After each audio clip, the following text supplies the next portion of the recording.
What is up, everybody, and welcome back to Dad Adventures at Home. You ever wondered what it's like to live in Hawaii?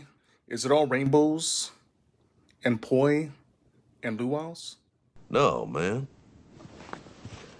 No, man. I believe you get your ass kicked saying something like that, man. Experiences may vary when it comes to living in Hawaii. We got a lot of city areas, and we also got a lot of rural areas, like where I live. And I'm going to cover some of my weird chores that I have to do for where I live.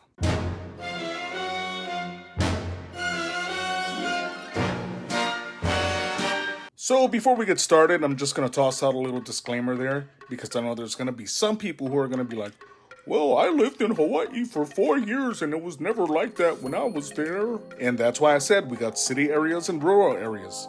And even the rural areas differ from island to island and sometimes even county to county. So even though we only live less than 8 miles away from the closest town, it's still pretty rural, and we do live in the middle of the rainforest. And believe it or not, some of the city or county provided utilities don't make it out here, like water. So let's get into that first. We do have a lot of water that does fall from the sky. So that being said, a lot of our water, household water anyway, comes from water catchments. Rains a lot, gathers in this catchment, and that's how we get our water. I know when I first moved here from Maui, I was thinking, geez man, everybody has a swimming pool in their backyard.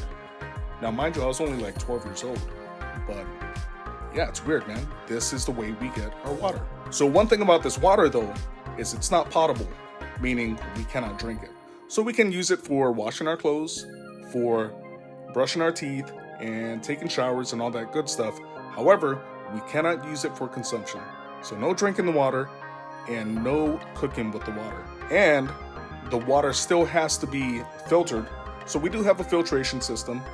And also, one of the other chores I do is I add bleach to the water just to kill off any bacteria that might be in there. So about once a month, I'll go out there and I'll add some bleach to the catchment tank. And I'll use the recommendations that's set forth by the county, I think, is the ones who do it. So anyway, I'll add 3 cups of bleach into the catchment tank. And what I'll normally do is I'll just come back with a hose and dump the hose in there to get all that bleach dissipated. Is that the word I'm looking for? Dissipated? Anyway, yeah, I'll put the hose in there just so that the bleach doesn't stay in the same spot, if that makes sense. So my next oddball chore also has to do with the water catchment and the water. So, like I said, we can't drink the water. I do put bleach in it. However, we still have to filter it because the bleach is not going to kill everything. So we do have 2 household filters that's connected to the outside of the house, and these things get bad pretty quick. So I devised the schedule on which to change these things. Now we have 2 filters in our little filtration system, and what I'll do is, because both of the filters don't go bad at the same time, I'll take the better filter, which is the one that's further away from the catchment, and I'll move that one to the closer spot to the catchment, and then I'll add a brand new filter into the other one, into the one that I took out, and I'll just rotate it to the spot that's further away. And I'll do this about once every 10 days.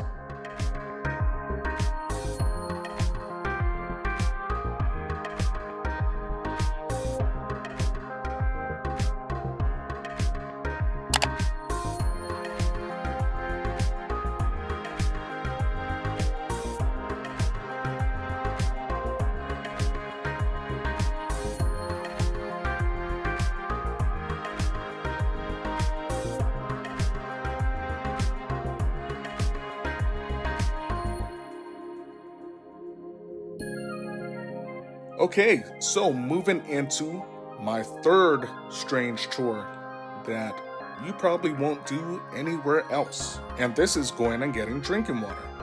So a lot of people do go the water bottle route. However, that can get pretty expensive. And here in Hawaii, they tax you for everything, man. So not only do you have to pay the 5-cent deposit for the high five recycling, but you also have to pay a container fee, which sucks, man. But there is another option. we got these little spigots that's on the side of the highway, and they're located all over Puna district that we live in. And what you do is, or what we do is, we take these 5-gallon jugs and we go and fill the water there, because normally it's located right across from a treatment plant. And that's what I call high quality H2O. This is something that I normally do about once a week, and I normally fill between 6 and 7 5-gallon jugs of water. And this is the water that we use for cooking, and this is the water that we use for drinking. And you've probably seen me use these in my previous videos. And in case you're wondering how we get the water, that is how we get the water. It's a good workout.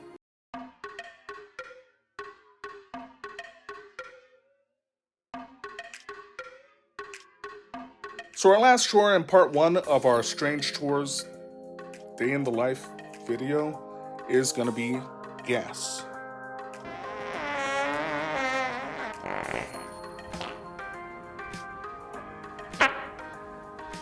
Was that a fart? I don't know. Not that type of gas. Propane. So, once again, we live too far for any gas lines to be located out here. So that being said, we gotta use these little hokey pokey propane tanks. So the main reason why we need propane in our house is 1, we have a gas stove and oven. 2, we also have a gas dryer that's been converted from natural gas to propane. And 3, we need the propane gas for our water heater. Now, we don't have a regular gas water heater. We actually have an instantaneous or on-demand system, which really helps with our electric bill, I gotta tell you. Now, however, I do have to get these tanks filled pretty often. So 1 10-gallon tank of propane will last us about 3 weeks. And we always have 2 tanks. That way, if we run out of water, or if we run out of hot water in the middle of a bath, one of us can just run out there and get it changed real quick. And changing it is really easy. It's similar to just a regular propane tank on a gas grill. And when we gotta fill the tanks, it's pretty close. There's a little depot thingamajig right down the street. So if we need propane, we only got about a 10-minute drive.